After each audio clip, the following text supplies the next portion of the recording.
Welcome to Founders Unplugged, hosted by Greg McCallum. Long-form, honest conversations with founders and entrepreneurs from around the world. This is part 2 of this episode.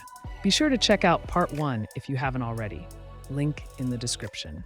Well, yeah, there are liabilities across the board. I even have to have insurance, as doing what I do, even just doing my pro bono work. I think it's wise because, as you know, I do a lot of pro bono work where everyone gets a free hour that I speak to. And even in that situation, I have to be careful because if, someone could turn around and say, in a year's time and say, I followed Greg's advice a year ago and he bankrupted me, not that I would ever give any advice that would ever lead to that kind of thing, but someone could make that claim.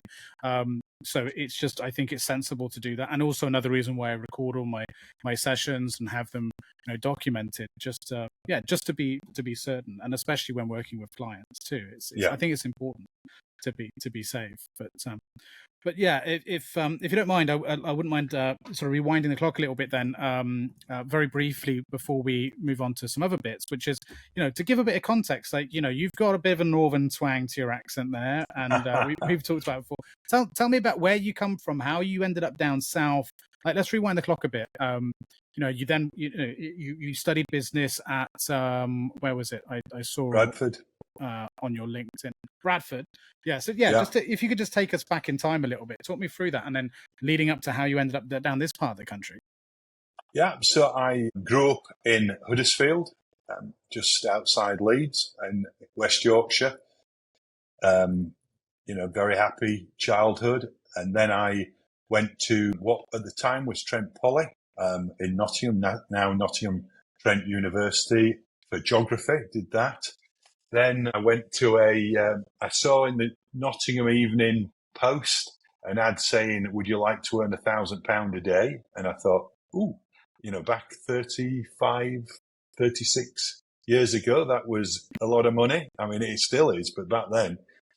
And that ended up taking me to selling timeshare in Tenerife, which was a lot of fun. Burned the candle at both ends, and I paid off my student debt and a lot of controversy with timeshares these days. Well, you're gonna get some comments on that one. Well, but I tell you, back then it was Esther Ranson was sort of these evil people used to have a joke with people in the clubs in Tenerife when they say, "What do you do?" And you say, "Can't you see the fin on my back? I'm a timeshare shark." But I was back in the office selling and to be honest, at the time, you could get a good deal, and it was a good thing. It was timeshare. It was all about the price that you paid for it, really. If you paid a lot of money for it, it wasn't a good deal. If you didn't pay very much for it, it could be a very, very good deal. And then after a year of that, I came back with my tail between my legs, having gone through a little bit of a cash crisis because it was all commission only in the first. Probably 6 months did great, and then second 6 months, a little bit less so. And once you get into a bit of a spiral in selling, of not selling, and you're on commission only, it can be a bit awkward. And so I came back to the UK, got involved, but by that time thought, I fancy this selling lark, because I hadn't really known what I'd wanted to do out of university, and started working for a company in water treatment, water softeners, scale reducers, that sort of stuff, and with quite harsh directors and owners, so that after about 18 months, I'd been there the longest, and therefore was the sales manager of a team of 4 or 5. Then I met my wife at the Walthamstow Dog Track. She gave me a business card and said, "Why don't you give me a call when you're sober?" And 3 months later, we were engaged, and 6 months later, married, living in New York during the early 90s, where it was, you could lift up the window and hear the not so distant sound of semi-automatic gunfire. Quite a dangerous place at the time, but had a fantastic time there for a few years. Then, as we were looking to start a family, and, if your kids got in with the bad crowd, it seemed in Huddersfield or Hungerford or around, they'd be vandalising the bus shelter rather than murdering 15 people in a gang-style killing in New York, as it was at the time. So we looked to either move to North Carolina rather, or back to the UK. And I got an offer to come back and work for the organisation, the company that I used to work for. We came back. One thing led to another. I then got a job with a company called Bolton & Paul. Fantastic time, some amazing people there in the building materials. As the water industry one was sort of with plumbers merchants. And before I knew where I was a director, customer services director with 300 people working for me in all sorts of different guises. Lots of imposter syndrome. But some amazing people working with me, absolutely amazing, that helped me through. Then I moved to a place called BSS Zenith, part of BSS, that then became PTS Plumbing. Again, fantastic experience, £400 million business on the board there. Then we went through a big restructuring as we bought a business. I ended up being made redundant at that stage, thinking, and that was quite a shock at the time, because I'd literally been on the board of the company that decided to buy this business. So the last thing in the world I thought doing that was that I would end up without a job someday. And I remember a few years later, probably 10 or 15 years later, maybe 10, 12 years later, I had to call the chief executive of the organisation that he'd since left to say, Pat, I need a reference. But you fired me. You made me redundant. I can't put you down as a reference if you're going to say I was shit. And he was like, "Oh no. That was one of a number of mistakes we made, Paul. Don't worry about it. I'll give you a great reference." I was like, "Okay," which was quite nice, because that was a bit of closure as well, as they say. So then I did an MBA full time. I left there thinking, what do I want to do? But with quite a chunk of change. So with a little bit of spare time, we just adopted a couple of boys at the time at 3 and 4. Oh, wow. And so it was nice to be able for both my wife and me not to work for a little bit. And so I went to university in Bradford to do a full-time MBA for a year. Got into the internet bubble world and did some work with a company there in that sector, which was really exciting. Luckily, didn't sign up to anything. The bubble burst, and then when it burst, I ended up getting back into building materials and running an organisation called Alimask Interior Building Products. Then I was with Alimask for about 12 years, and 12 or 13 years. Loved it. Some wonderful people, and I think gained a bit of a reputation for doing quite well with companies needing a bit of help. And so I ended up, whenever there was a bit of one that needed a bit of help, they'd say, give it to Paul. So I ended up leaving with, about 5 or 6 companies in my division there. Wonderful people, and still very, very close to a lot of people at that organisation. Great business. Then I was approached to work for an organisation on the South Coast. Probably, actually, it's an interesting story, Greg, because I would say I had a bit of probably a weird prejudice when I was at Alimask, because I probably, with my accent, thought I'd never make it onto the main board of a PLC, and so was looking for other things. And if I'd have stayed, I might well have done, because there was absolutely no prejudice against me. They were wonderful, and it was a shock when I left. So again, that imposter syndrome thing. But I was had a great offer to come down and run an organisation called Marshall Tufflex on the South Coast. Beautiful business, some wonderful people again, and in a little bit of difficulties again. And now they're got, I guess they're probably 45-50% market share. They're super successful. One of the chaps that I recruited, who's an amazing guy, just sales director, is now running the organisation, doing a far better job than I did, and taking it from strength to strength.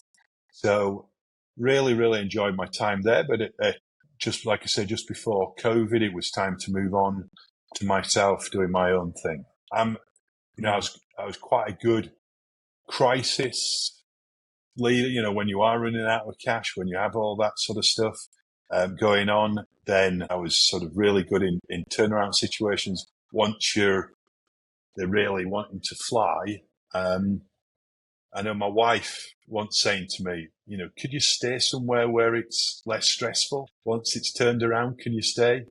But I don't know, maybe it's something in my character. And they're doing great now, and stay in touch with John and a number of the different folks who follow me on LinkedIn. And then that takes me to where I am now. Incredibly lucky, fantastic wife who I've been now married to. Those married, engaged in 3 months, married in 6, 33 years ago. So sometimes when you know. Yeah, amazing. One hell of a journey. I think you're right. There is, I remember I think we said this when we met originally, when we met on the pier, which was that I think there are just certain people, and we are clearly both, in this camp, that are just hardwired to be attracted and thrive in the more stressful situations. That for whatever reason, that's where we find our clarity. That's where we know we can add value. That when things are most chaotic, we're at our best. It seems to be, which is probably, I'm assuming, why you like to find them again and again. And then when things calm down and then I don't know about you, but I find, okay, my work is done. I'm bored now. There's no problems for me to solve here. Like, it's great, and I'm happy that everyone's happy, and that's what I wanted to, that's what I set out to achieve. But now I've got to move on. I needed the next challenge. But Hi, a friendly reminder to share this episode with your network, like and subscribe. And if you are feeling really supportive, please consider reviewing the show on the podcast platform of your choice. It all really helps support what we do. Thank you. Now back to the show. So, look, amazing story all round, the place. But what I found really interesting was that, a couple of things. So you started off in sales, and then you transitioned at one point. You mentioned where you were running a customer support, a customer services division. Yeah. So that's really interesting transition, and it's one that you don't. What I find actually is in speaking to a lot sort of salespeople or customer success and customer support people, they tend to make that change. They tend to. It's not really usually the other way around. So, how did you find that transition? And was it intentional? Or was it quite accidental? Like, what was the going on there? Because that's a really interesting sort of switch. Yeah, fundamentally. So I was working for Bolton and Paul, and I was the national sales manager for Bolton and Paul, with about 5 sales managers and 45 salesmen working for me. We got bought by the rugby group, which had a brand in our sector, our biggest competitor, called John Carr. And my boss told me very early on, you're going to get offered the customer services role. Now, historically at Bolton Paul, that was like the death area. Anybody who tried to do that, within a period of time, you got canned, because it was just the cannot do situation. It was so difficult because volume joinery at the time was quite difficult to get right. And so you'd be basically getting shit all the time and whatever. And so he said, you're going to get offered that. And I was like, why would I take that?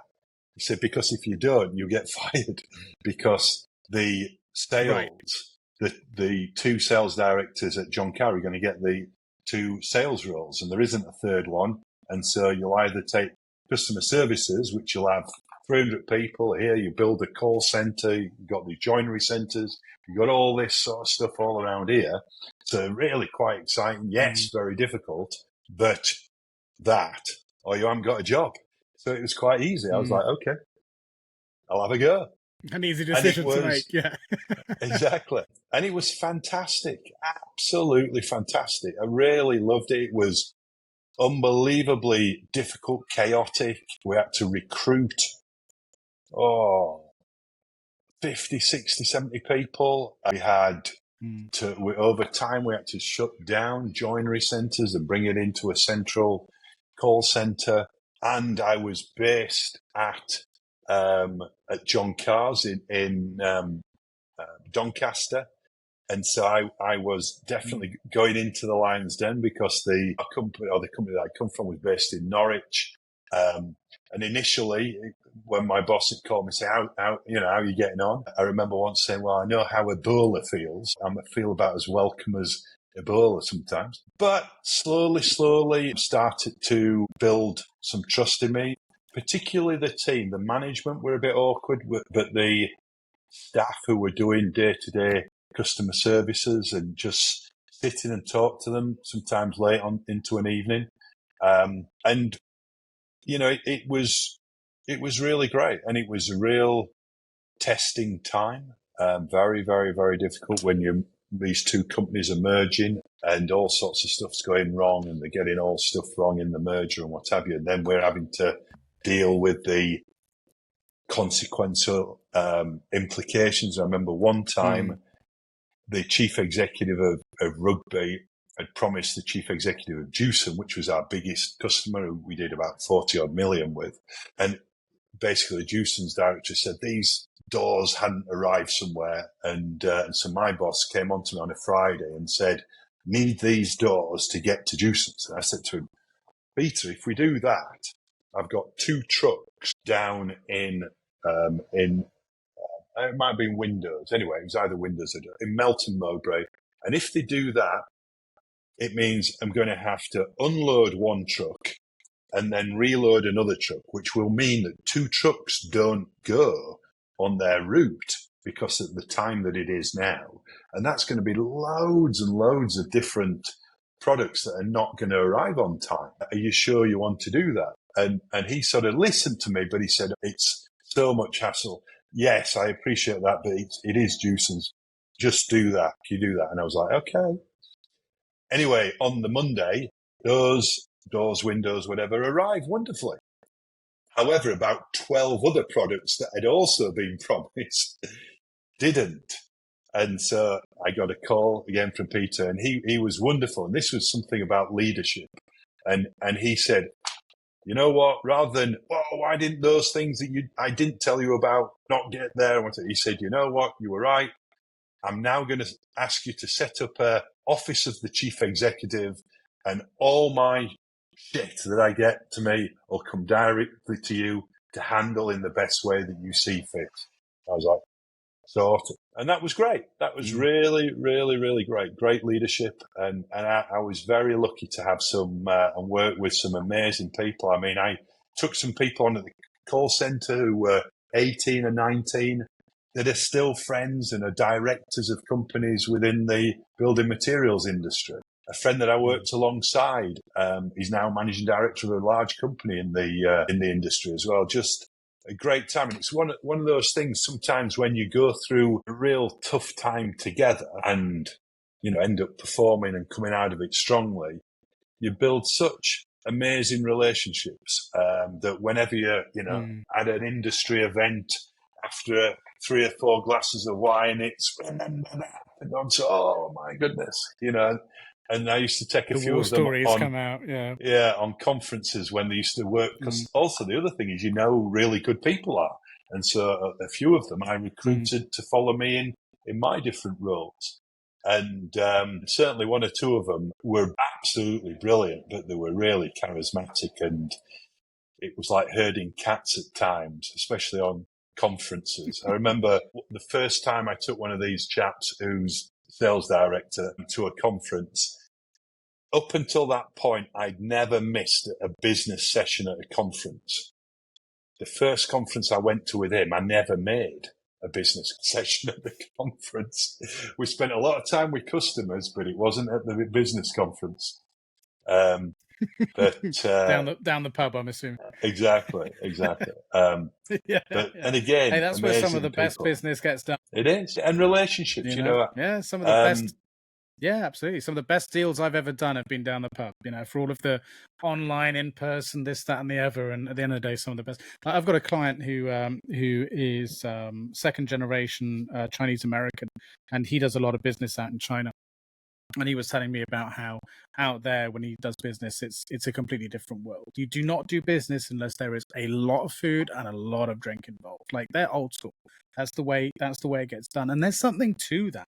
I mean, yeah, there's a cultural element there with China, but even in the UK, if you take someone out for some food and some drink, I mean, you can get some amazing shit done in that meeting. You know, to your point right at the beginning of the last part, you were talking about walking along the seafront with a client, with a member, like, just, and what it brings out in people, the change of environment, not sat in front of their desk, and their computer and all that. It's, when you break bread with someone, it means a lot. So true. I mean, Ganbei in China, where you're drinking Chinese whiskey. Oh my goodness, I hate to think what that's done to my liver over the years. So I used to spend a lot of time in China. But right. You're absolutely right. It's those relationships that are built. I remember I used to do chief executives roadshow every year, and most of the companies that I've run, I've done that type of thing when the announcement of the results out, and then I'd meet groups of 10, 15 at a time and do 20, 30 of these sort of CEO roadshows over a couple of weeks. And I remember one time at Marshall Tuflex when I'd first joined, and the machine operators used to say, the salesman, it's all right for them. They can, they're playing golf with customers and whatever. That's not really working where I'm at my machine working hard. And I said to them, yeah, my issue is that they don't play enough golf with their customers. And they were like, what? I said, let me just explain it, because if you don't know, you think you're tossing it off, whatever. Spend 4 hours with somebody and you get to know who their family are, understand what their trials and tribulations in life are. You get to empathize with them. You can't do that for half an hour across a desk with somebody. And that's why that type of thing... it's hard bloody work, to your point as well. I mean, like, especially when, I mean, not to undervalue the authenticity, but there is also a strategy behind it too, right? I mean, right. Like you said, if it's to do a deal, like you're also trying to suss each other out. You're trying to measure each other up, trying to understand, where things can be mutually beneficial or where the opportunity lies. Like it's not for the faint-hearted, as much as, like you said, people may complain about it from an outsider perspective. It requires a huge amount of social skill and charisma to be able to pull off that kind of level of selling, especially if you're selling something in the millions. Like, not these are high pressure scenarios, and especially if you do that and it fails, and then you have to come back and explain that to your boss. Not a good look either. So I think you're right. I'd push back a little bit on the charisma side, because some of the best salespeople I've ever met can be introverts and really great technically with their product and whatever, but build that deep relationship with somebody. So having the doesn't that inherently require a certain amount of charisma in order to, like, not necessarily like you're saying it's a gift of the gap. I don't necessarily mean that, but at least a certain amount of likability to be able to hold a decent conversation, right? No, I definitely think that's important, Greg. But I think the old gift of the gab salesman talking bullshit is sort of seen its day. I think that's overrated. Yeah, absolutely. No, I agree. Yeah. But also, I mean charisma more in the more updated version of it, I guess. Yeah, less so that, because I think people can see through that bullshit straight away. Exactly. Because it's not authentic. Yeah, exactly. But I think also the point as well that the machine operators make, that is how it looks. And so I think you have to explain within the organization why that's happening and how that's happening and what that means. Because, of course, somebody who doesn't know and isn't in that world is going to think, hey, this isn't okay. And I think one of the areas of COVID and flexible working and all that side of stuff in manufacturing is quite a challenge, because you have a lot of people who can't flexible work. They've got to be at the machine side working. And then you have everybody who doesn't need to be, and they can be on swanning it as they seem to be. And I'm not saying that they are, but they can be, at home working from home, and you've got very much an us and them if you're not careful about how you manage that, particularly manufacturing. Another thing I think COVID did, which was quite impactful, was manufacturing. You're used to having health and safety and having very dangerous machinery, and so you have to worry, and I've been in a very unfortunate situation to have had accidents at some of the companies that, or not me have them, but people have accidents that you're responsible for. Not super serious, but occasionally it's quite serious. And so you're always on your mind is health and safety in a positive way. You want people to arrive safely and go home safely. Whereas if you ran an insurance broker's, what is health and safety when you're all based in an office? And suddenly when COVID hits and you've got office, and you have the responsibilities of people's lives, and people are either dying or becoming very ill that are working with you, and you're not used to that. And I think that was quite a trauma that's happened out there in the what would normally be regarded as the non-dangerous business sector. And again, for founders, for business owners, for entrepreneurs that never in their wildest dreams would think that they'd be doing health and safety risk assessments where if they'd not handled it correctly, people would die. Hey everyone, sorry to interrupt the episode, but really quick announcement to make. If you're a startup founder, you'll definitely want to hear this. So I want to quickly shout out our sponsor for today's episode, Founder Catalyst. Founder Catalyst have been nailing it with their SEIS and EIS advanced assurance applications, boasting a perfect 100% success rate record over the last 3 years. And if you're using their funding round service, they include that for you as standard. Speaking of their funding round service, it's incredibly cost effective. It's a fixed fee of £1,495 plus VAT. They handle all your funding round legals, regardless of how much you're raising. No monthly fees, no hidden extras. One of their customers recently raised 2.7 million and saved around £10,000 compared to the next best options. Founder Catalyst is run by founders who've been through it all, so they truly understand what you need, and we're really proud to have them sponsor this episode. So if you're looking to streamline your fundraising process and save quite a bit of cash, check out Founder Catalyst in the link in the description, where also you, as a Founders Unplugged viewer, will be privy to 10% off that fee that we talked about. So make sure you use that link in the description to get that applied. Thanks very much. Back to the episode. That was quite a shock for a lot of people. Yeah. I mean, it's really interesting. You raise a really interesting point around the discrepancy between kind of office-bound work and manufacturing and those kinds of hard labor jobs.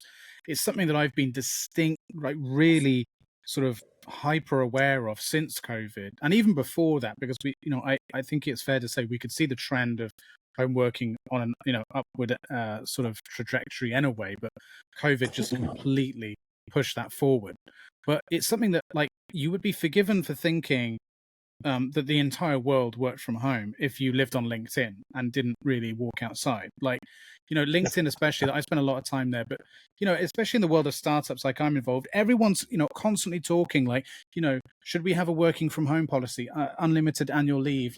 All of these, in my view, are very first world questions. And there's very little consideration given for these other, the majority of the sectors that don't live like that. This is a very privileged position to be in business, to be even my own startup, we're all distributed, we work all around the world, we're all based from home. That's a really privileged position to be in, and I think it's really important not to lose sight of that, but also to think, well, what can we do to offset that and maybe bring some of the benefits that we get into these other areas? Because to sort of explain to you what I'm thinking, one of the reasons why I think the remote working sort of setup is a really great thing is actually something that I haven't really seen to come to fruition, which was my hope was that would mean it would really democratize and level the playing field for access to work in certain areas that a lot of people wouldn't ordinarily have access to. For example, impoverished areas being able to work from home in large scaling startups. How amazing is that? That the kid from the poor, London neighborhood living in a council estate would be able to go and work at that top tier, executive firm, venture capitalist firm. Now, because he can do so from home, he doesn't have to worry about even being able to afford to get to the interview or put on a suit and tie to show up, and maybe do that 3 or 4 times before he finds out if he's got the job, and then have to afford the money to get there and back every day.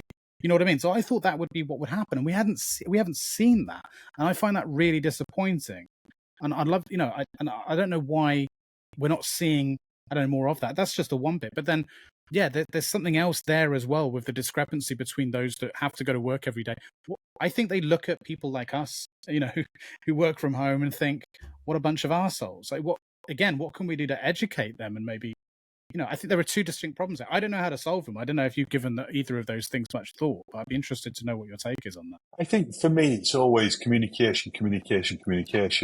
There's that old phrase, if you communicate 7 times in 7 different ways, you're still only getting to the outer ring of understanding, and that's what it is it's listening to people, it's understanding what they're concerned about, why they're concerned about it, how they see that you're adding value or you're not adding value, and they can see and we had this many years ago with sales folks.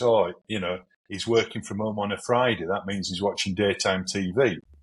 Well, is he hitting his numbers? Is he bringing lots of money into the company? If he is, do I care that he's? It's funny because I had that pre-COVID when I was quota carrying. Pre-COVID, there was a point where I had to start taking my son to school, and I asked, like, do you mind if on these days? I asked my boss, do you mind on these days if I do that? And my boss was okay with it, but his boss kept asking a load of questions and being really like, because it just wasn't a done thing. I was like, the entire job was remote. It was inside sales, for Christ's sake. And yet he was being really, really harsh, like constantly checking my numbers, checking this, questioning what I've been up to. And he's like, how do we know that you're actually working? I was like, my numbers. If I'm hitting quota, that's how you know. Leave me the fuck alone. Like, it's amazing. And then literally fast forward, 5, 6, 7 years, and it's not even slightly questioned now. Yeah, and in certain sectors, it's been shown to be more productive working. But again, you're lucky if you're like you or I, and you've got a nice office separate from everything else. Whereas if you're having to work from your kitchen or your bedroom, not for everyone. It's a whole different ballgame. And also the other thing that I find that is the opposite of what you think it would be often is we think that, the younger you are, the more you're able to work at home, and how cool is that because of your, flexible lifestyle and what have you. But actually, it tends not to be. It tends to be the more senior you are, the more you work from home, because you've got a room where you can work from. But also that means that the senior people aren't in, that the junior people then, the whole point of learning from others and, whether it's in manufacturing, whether it's in professional services, whatever it's in. If people you would normally learn from aren't there because, they're working from home, that becomes difficult. Also, how do you induct somebody into a company? That's been very, very difficult to do. How do you understand the culture of a company from Zoom? Again, it's possible, but it's difficult. So there are all sorts of challenges, but then there's also sorts of opportunities with it that comes around. So I think we're a long way from yet knowing quite what the best mix is.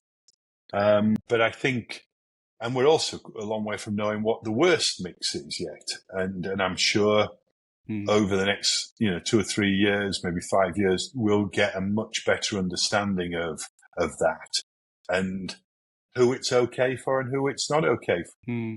A lot of it's funny actually, my startup is, while it's in stealth, I can't go into great detail, is actually being built specifically to solve a couple of those very problems you mentioned there, by using technology in a way that it just isn't being leveraged anywhere else, which is to solve those problems of sort of distance training and coaching and mentorship and especially around sort of new starters and making sure they've got that. Because back in the day, like when you and I first started in sales, I'm assuming it was probably the same for you. When you were first making phone call, if you had to do telephone sales or whatever, it would be, right, mate, sit next to me and listen to me for the next week, right? And then next week, okay, now you're going to jump on the phone and I'm going to sit next to you and listen to you for a week. And then after that, right, you're on your own, or maybe it was a day or something like that. Like that's how you were done. It was done. Like you take notes and then, right, I'm going to give you notes. Absolutely. And that's something that I think that absolutely needs to be solved, especially in sales, because it's such an important role. But I was going to say there's so much to that a lot of the startups that I work with that are fully remote, as you can imagine. And that can be sometimes hundreds of people spread all across the globe. And quite often the biggest challenge that you come across, aside from the training side of it and all of that stuff we mentioned, is like you touched on, culture. Incredibly important. And, like you pointed out, young people especially, sometimes it can be their first job or second job. And they haven't got any of that experience of hanging out with each other around the water cooler and eating lunch together and having a bit of a laugh while making coffee, or just those quick little conversations over cigarette breaks, which sometimes can be really useful, really important. Like great ideas can happen. Some of the best ideas that I've had with colleagues have been outside of the working environment, down the pub, or like you said, having a cigarette break, whatever. So a lot of the advice I give is quite counterintuitive to what a lot of, I think, gurus spout online about maximizing your efficiency, which is, as a senior leader, I think you need to make time for a bit of nonsense every now and then. Make time for a meeting every now and then with your team members that doesn't always have to have a clear direction, to just talk, to hash things out, because I think it's very easy to get caught in the remote world. And especially now with the amount of advice that's out there of working efficiently, to say every meeting must be under 30 minutes, every meeting must have clear goals and directives. Like, yeah, that's great day to day. But actually for team culture, you need to remove that.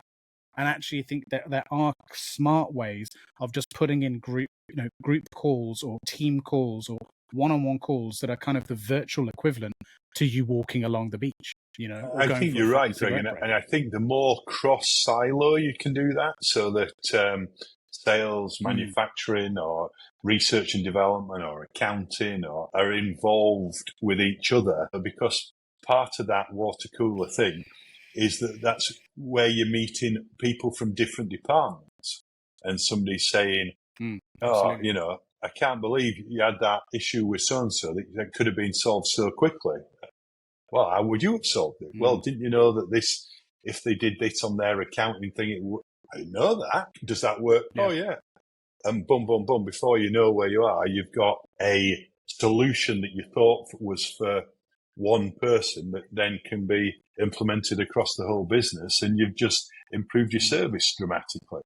And so I think that making those cross-functional connections is so important. About 80% of the reason people leave before a year is a poor induction. Incredible. After that first year, 70% is the boss. There's some appalling managers in British business. And I say British business because the data on engagement, staff engagement in the UK, we're particularly bad at it, even compared to the US, let alone some of the rest of the world.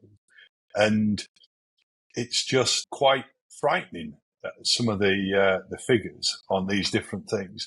With the Gen Zers are the most entrepreneurial generation we've ever had yet.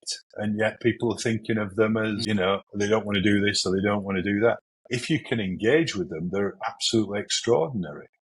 But if you don't, well, and also, I always get, I always get very tired of the narrative of criticizing young people, because it's so it's such low hanging fruit to criticize, but also it's such nonsense, because it's the portrayal of the younger generations is always just what we see in terms of media, and that's not an accurate representation of the entire generation.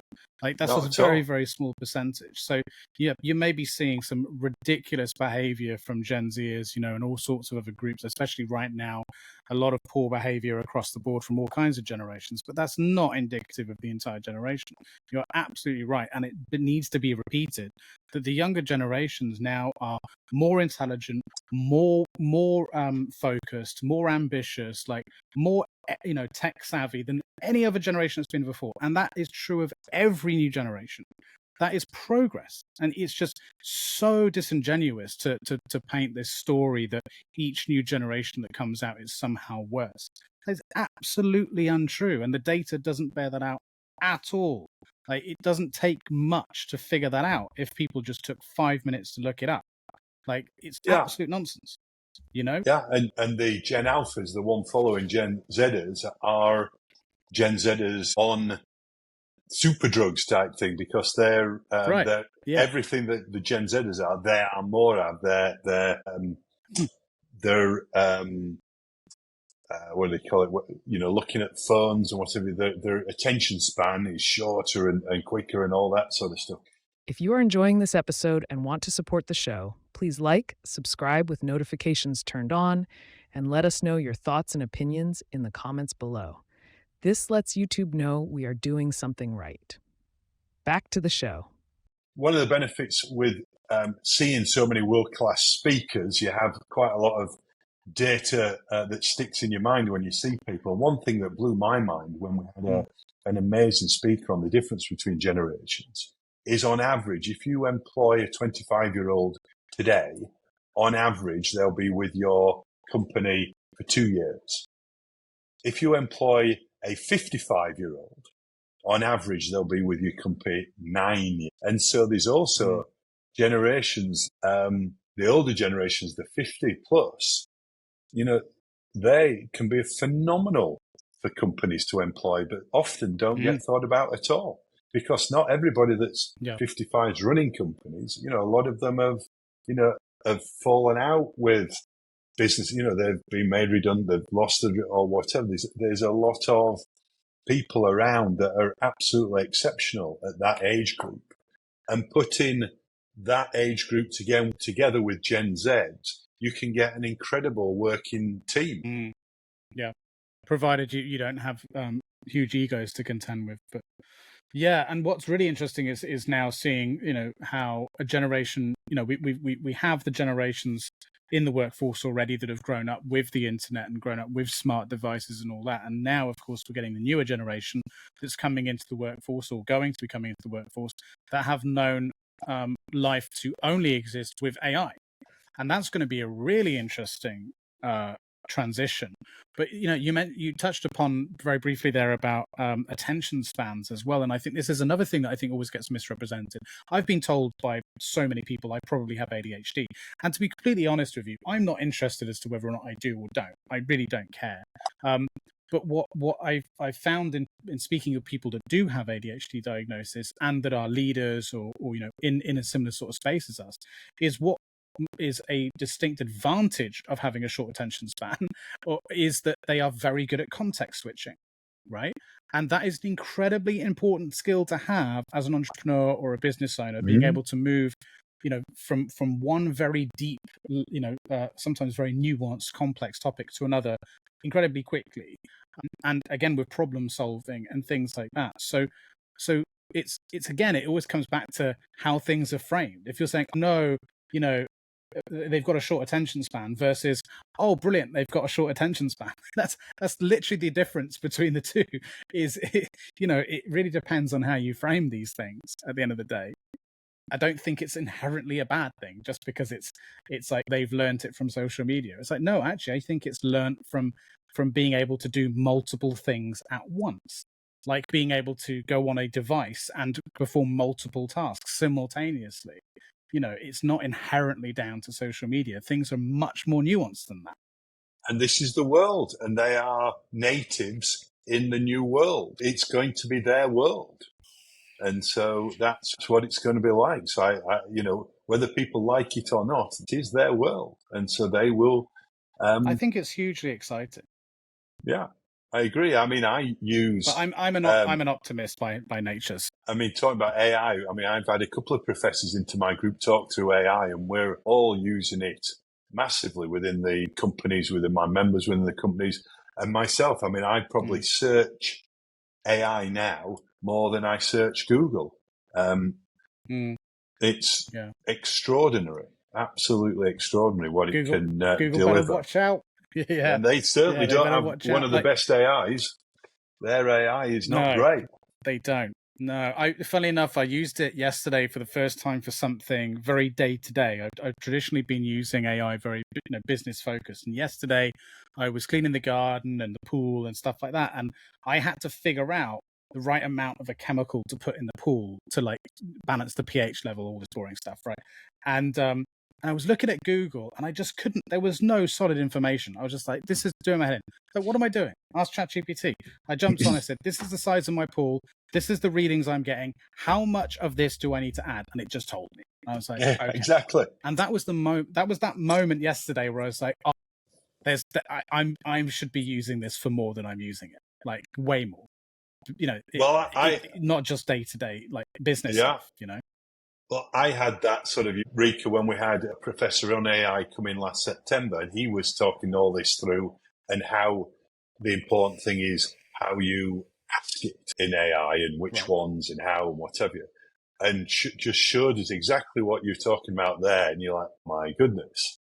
And ever since then, I've got Poe on my phone and on my computer, which is like an amalgam of ChatGPT 4.40 and Claude and all the rest of them and whatever, and many more.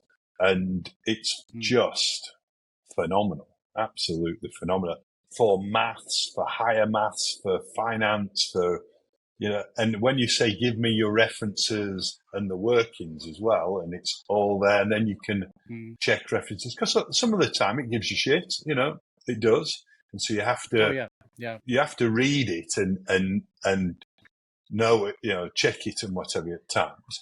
But if you ask for references or, where it's got its reference from, whatever, then it gives you those and you can see it. But also I found that ChatGPT is quite good at being creative. So, quite useful for draft writing and things like that, or tidying up some writing, punching it up or whatever. Yeah. But I use Perplexity for the more research-based deep dive stuff. It's got a very good pro mode, which really goes and finds research papers and legitimate sources, and then lists all of those sources that you can check, and they're always legit. Whereas sometimes ChatGPT, if you say use legitimate sources, it will literally just make sources up, and you'll click the link and you'll be like, this isn't even real, like this is just a made up link. So you have to be a bit careful.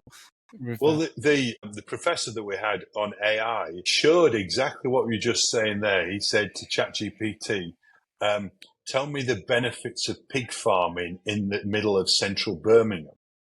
And it came up with like a paper on the benefits, and he'd asked for references and made up references and all sorts. Now, and there ain't any pig farming in the middle of central Birmingham. So you're exactly right. And I know a few people, I've not used it much, if at all, Perplexity, but I know a few people who absolutely swear by it. For research and data, I think it's just a little bit more there, and then likewise when I try and do some more, again, sort of creative writing type stuff with Perplexity, it doesn't quite have the same ring to it as that. So I don't know, they're all very slight adjustments to one another, but they're all pretty much underpinned by the same sort of stuff, I guess. But I don't know enough about it to know otherwise, but yeah, hugely useful, really exciting for the future of work. I think going back to what we were saying about the newer generations coming up, is what was really interesting there, you mentioned about tenure. I suppose that is one challenge, which is that because the younger generations are, entrepreneurialism is seen as a much more sexier thing, I think, for it's portrayed the way it's portrayed in media and so on.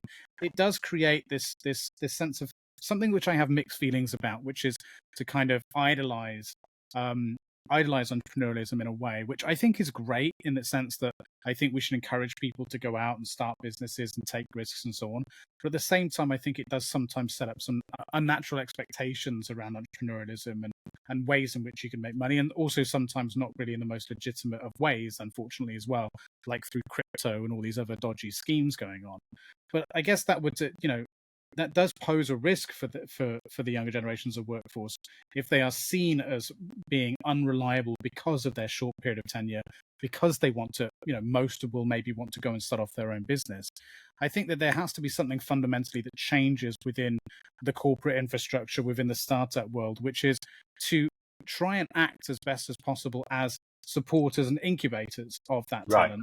And to encourage them to stick around for as long as possible to build those skill sets up before flying the nest. I think that's the only way we can do it, is finding some sort of symbiotic relationship with a more entrepreneurial sort of psychology that's going to be entering into our workforces. You know what I mean? Absolutely. I think you're bang on there, Greg. In companies, we have to, and one of our speakers was talking about this with Gen Z, is you have to find a way to help their entrepreneurial side flourish inside the company, or else it will flourish outside the company. And we used to do a lot of business in Hong Kong.